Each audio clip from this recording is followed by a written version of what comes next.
day, sir. We've been all out today. What have you to say about the massive solidarity support that you have received today from the people? I reckon you must have gotten a feedback about how people have gone all over town saying it's you or nobody else. Well, it is very gratifying.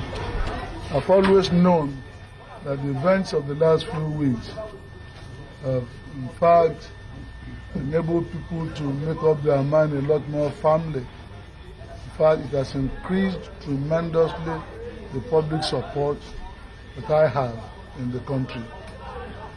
Nigerians are ready for democracy. Nigeria have elected their president, and Nigerians are not prepared to go for another election. The truth of the matter is that you do not have two sunrises in one day. Even in Africa, the sun rises only once a day, and that is the way it is.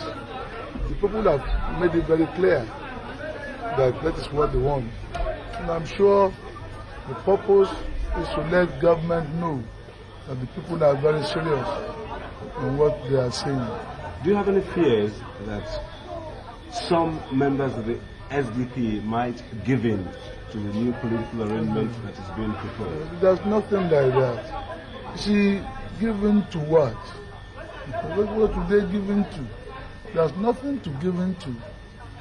The election was pronounced fair, free, fair and peaceful by the international observers and by the government-owned observers themselves.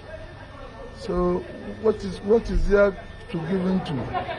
As a matter of fact, they do not see any reason to prolong the democratic process anymore. And the SDP as a party is very clear. The executive committee made it very clear last week.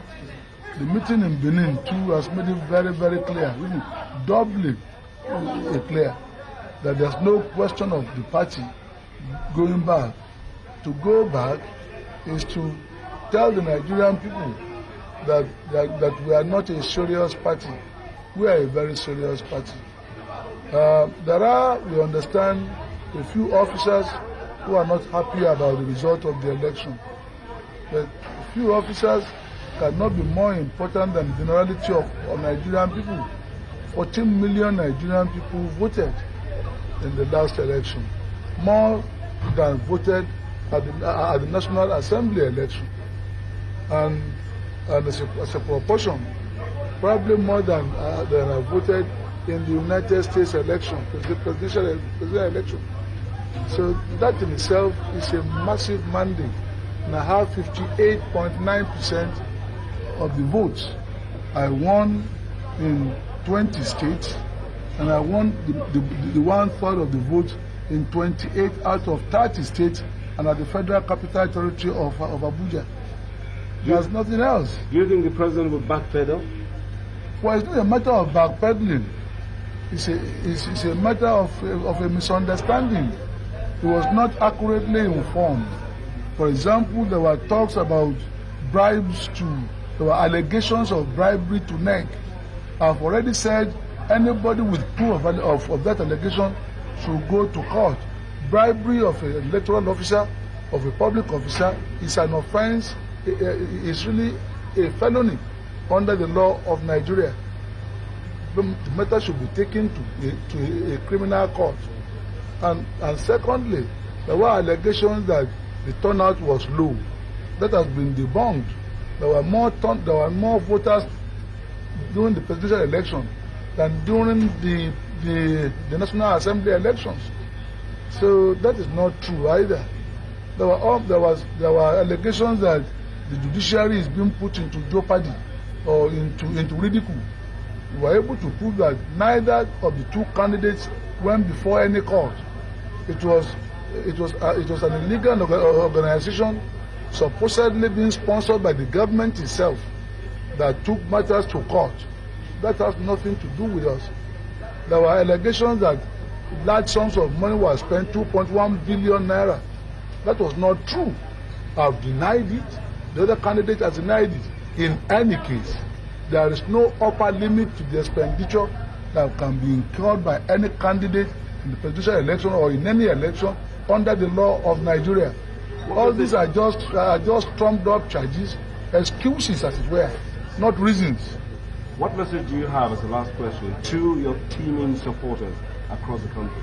That there is plenty of hope, that there's no doubt at all that the president and the military government will leave office on the 27th of August. And there might be need to meet and discuss some details. And I'm always ready and willing to discuss details. This is not a civilian versus military situation. The preponderant majority of the Nigerian military and their family voted overwhelmingly for me in the last election. So there was no question of the military. There are quite a few, just a few officers who probably are unhappy about the changes. We will give them all the assurances they need. There is room for every Nigerian, especially the top officers who have been trained at tremendous cost to the taxpayers of Nigeria. The list of people which people have alleged have been prepared by me for dismissal or retirement is not true. I have no such list. We need all the soldiers we have in the Nigerian army, especially the senior ones who have been trained at considerable cost to the taxpayers of our country. Thank you very much. Thank you very much indeed.